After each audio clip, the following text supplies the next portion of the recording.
Good afternoon mga ka-agri. Okay, ngayong hapon po, andito tayo ulit sa ating gulayan sa Paralan at magkakaroon po tayo ng konting updates regarding po sa ating mga tanim na itinanim natin na feature last video natin noong February. Okay?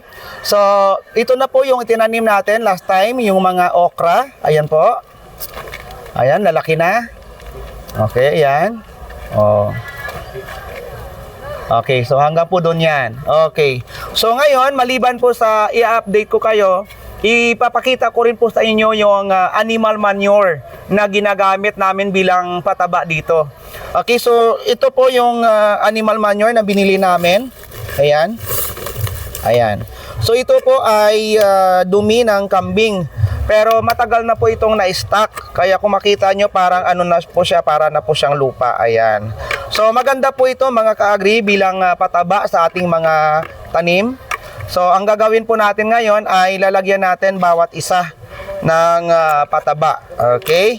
Then after 2 weeks, i-update ko po kayo sa development kung gaano ba kaganda ang performance ng dumi ng kambing bilang pataba sa mga pananim. Okay, maglalagay po tayo. Okay, ganyan lang po. Kailangan po natin maglagay ng mga pataba kasi po yung pinagtaniman natin ay patla kasi limited yung source ng nutrients na kailangan ng mga pananim. Kaya every 2 weeks kailangan lagyan natin ng support o mga pataba.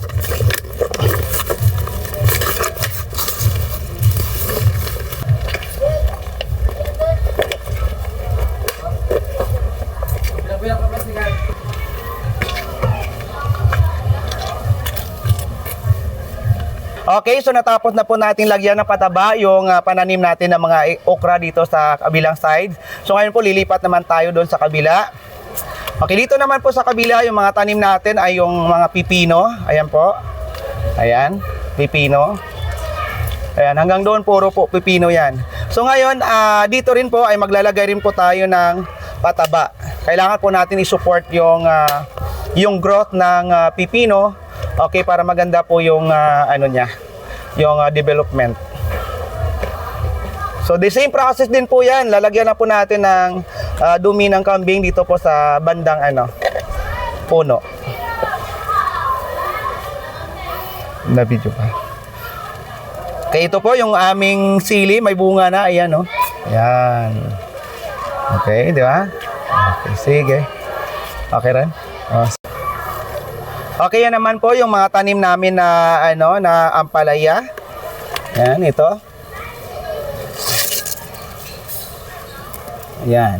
Medyo malalaki na, lagyan na natin yan ng